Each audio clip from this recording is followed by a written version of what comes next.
Assalamu alaikum dear students, welcome back to the YouTube channel Like Cadet College Pubbi.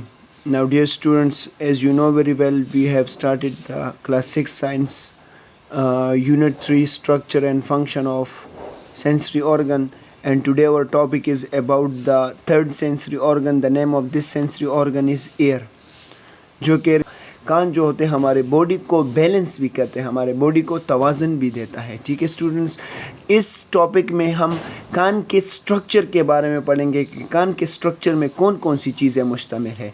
Now dear student, कान के structure में जो है वो हमारे पास कान जो है वो मुश्तमिल होता है 3 पार्ट्स पर। ठीक है, एक होता है आउटर ईयर, मिडिल ईयर और इनर ईयर। अब आउटर ईयर में फर्दर 3 पार्ट्स होते हैं। एक को हम बोलते हैं पिन्ना, दूसरे को हम बोलते हैं ऑडिटरी कैनाल और तीसरे को हम बोलते हैं ईयर ड्रम। मिडिल ईयर में 3 चीज़ें मौजूद हो पास है बोन्स, उसमें से एक आता है मिलस, एक होते हैं हमारे पास इनकस, दूसरे हमारे पास स्टेपिस। ठीक है स्टूडेंट्स, इनर ईयर में हमारे पास कंसिस्ट, इनर ईयर में हमारे पास होते कोक्लिया और हमारे पास होते सेमिनिफेरस या सेमी सर्कुलर कैनाल। ठीक है स्टूडेंट्स, आओ स्ट्रक्चर यानी रीडिंग की तरफ आते हैं कि इसकी रीडिंग में क्या है। We hear through our ear, हम सुनते हैं अपने कानों के जरिए। Our ear specialised to detect the sound wave which help us in hearing of different sound.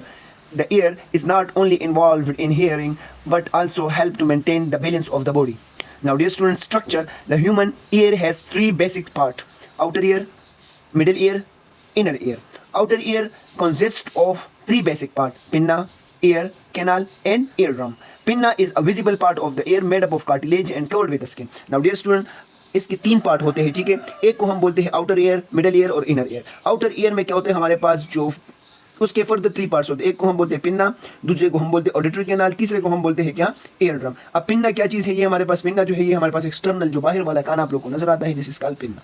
ठीक है, अब पिन्ना जो है ये कार्टिलेज से बना हुआ होता है और इसके इर्द गिर्द क्या मौजूद होता है, स्किन मौजूद होता है। ठीक है, कवर्ड हुआ होता है स्किन से। अब external auditory canal is a tube that connect the pinna with the ear drum. अब पिन्ना से ये कैनाल सी जो है वो एराइज हुई होती है, जिसको हम बोलते हैं ऑडिटरी कैनाल, जो कि पिन्ना को कनेक्ट करती है ईयर ड्रम के साथ। ठीक है, अब इस पिन्ना में, this tube connect the pinna with ear drum, it has small hairs and wax glands to produce the ear wax. इसमें से छोटे छोटे बाल मौजूद होते हैं और उसमें से वैक्सी मटेरियल मौजूद होते हैं। ठीक है, ठीक है, the ear wax prevent the foreign body from entering the air. अब ये वैक्स क्या करता है, अब ये ऐसी चीज़ों को यानी जो फॉरजन जो बाहर वाले पार्टिकल होते हैं वो हमारे कान में आने से क्या करते हैं, इसको बचाते हैं। The ear drum is a very thin membrane and separate the external air from the middle air. अब ईयर ड्रम जो है ये एक थिन मेम्ब्रेन, एक पतला सा मेम्ब्रेन होता है जो कि हमारे एक्सटर्नल एयर को या आउटर एयर को डिफरेंट करता है इनर एयर से, मिडल एयर से, सॉरी। अब middle air has an air filled cavity to maintain the air pressure inside the ear.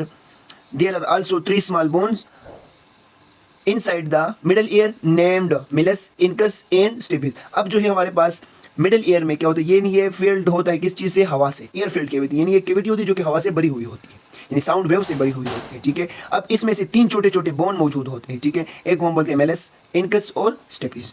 Dear students, inner ear में हमारे पास further 3 parts: cochlea, vestibule and semi circular canal. The cochlea has a nerve for hearing. इस cochlea में क्या होते हैं, छोटे, यानी ये हमारे पास दिस इज द कोक्लिया, इसमें से छोटे छोटे नर्व होते हैं। ठीक है, जो कि सुनने के लिए रिस्पॉन्सिबल था। Vestibule and semi circular canal contain the receptor for the balance. और इसमें से इन वेस्टिब्यूल्स या हमारे पास सेमी सर्कुलर कैनाल में वो फ्लूइड मौजूद होता है जो कि रिस्पॉन्सिबल होते हैं हमारे बॉडी के बैलेंस में।